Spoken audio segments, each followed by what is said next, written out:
two senators called Wednesday for an independent investigation into the handling of sexual assault cases at the Air Force Academy, saying they were concerned about very serious allegations of wrongdoing.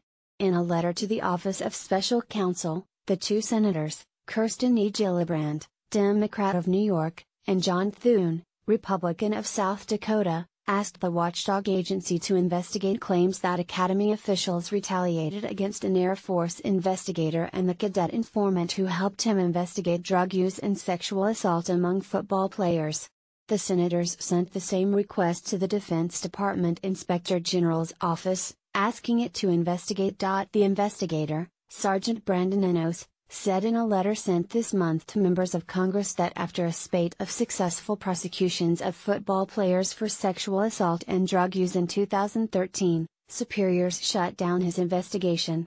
After that, Sergeant Enos said, he had his badge taken away and was told that he would be kicked out of the Air Force. The details of the letter were reported August 9 in the New York Times. The cadet informant, Eric Thomas, was punished for misconduct that he said was related to his informant work, including leaving base without permission and being in the presence of underage drinking. Air Force commanders ordered Sergeant Enos not to explain Mr. Thomas's work to the Academy administration, both men say, and Mr. Thomas was expelled. The men's work resulted in the first successful prosecutions of sexual assault at the Academy in more than a decade. However, they said, resistance by Air Force leadership increased as prominent football players were pulled from the team.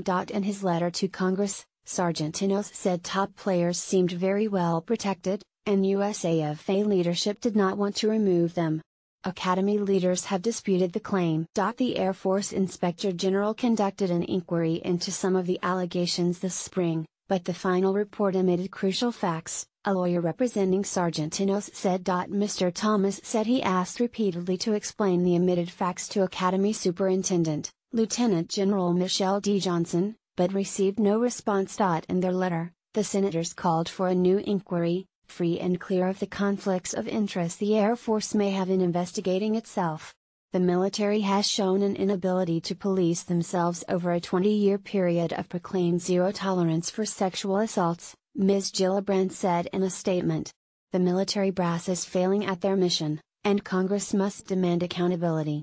A spokesman said the Academy was confident that the investigation would not find any wrongdoing, adding that multiple agencies had found that the Academy appropriately handles sexual assault cases.